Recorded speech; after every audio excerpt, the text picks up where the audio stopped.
시간과의 싸움을 끝내고 재소 후 1년 9개월 뒤 스위스 제네바에서 열린 WTO 1차 공판. 1심에서 우리가 패널들을 많이 설득하려고 노력했던 게 아직 사고가 10년이 안 됐고 불확실성이 아직도 남아있기 때문에 한국이 충분히 이런 조치를 할 수 있고, 반면 일본 측의 주장은 이랬습니다. 실제 분쟁 과정에서 일본이 우리가 한국에다가 바닷물을 파는 것도 아니고 해저토를 땅을 파서 파는 것도 아니고 물고기를 파는 건데 왜 바닷물과 해저토를 따지려고 하느냐, 그 얘기는 안 해도 된다라고 계속 주장을 했는데,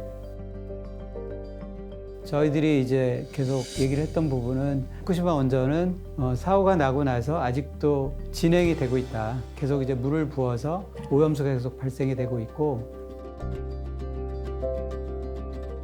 공장에 비교를 하면 어떤 특정 식품을 예를 들어 과자라고 한다면 과자 공장이 지금 어떤 사고로 인해서 벽이 막 무너지고 위에 천장도 구멍이 나고 해서 쥐도 왔다 갔다 하고 이런 상황이라면 그거에 대해서 이제 안전합니다라고 말을 하기 위해서는 그 환경에 대해서 우선 다 수리를 해야겠죠. 그리고 그동안에 들어왔던 쥐나 빗물에 의한 영향이 이제 없다는 거를 다 확인한 다음에 상품에 대한 이야기를 해야 되는데, 일본은 그 앞부분은 논의하지 않고 상품만 이야기를 했거든요.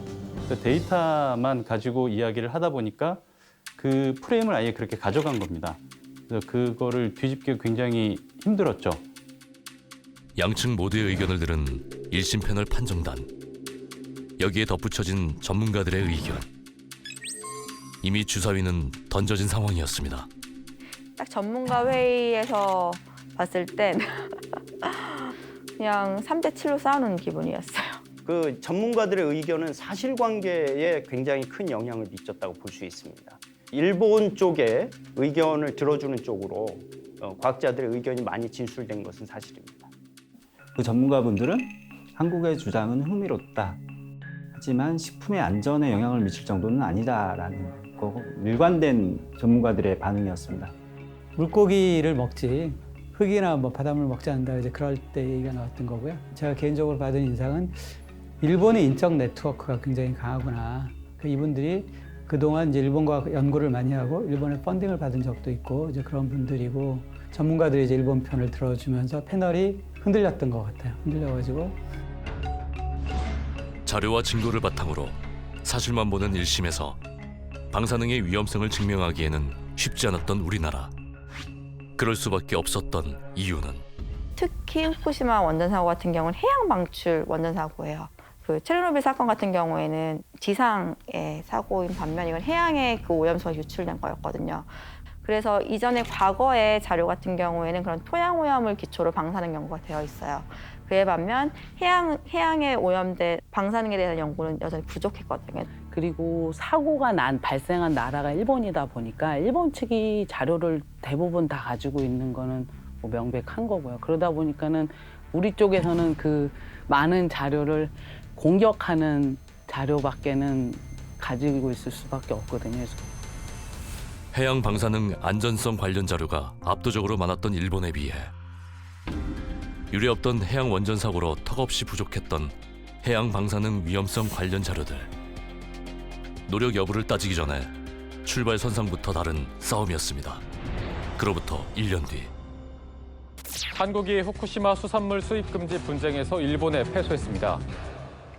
세계무역기구 WTO는 한국 정부가 지속적으로 후쿠시마 수산물 수입 금지를 유지한 것은 WTO 협정에 위배된다고 1심 패소 판정했습니다.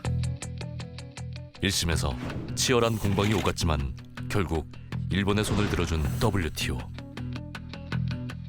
안 좋게 나오지 않을까라는 예상은 했지만은 이렇게 좀 불공정하게 편파적으로 나오리라고는 예상을 못했고요.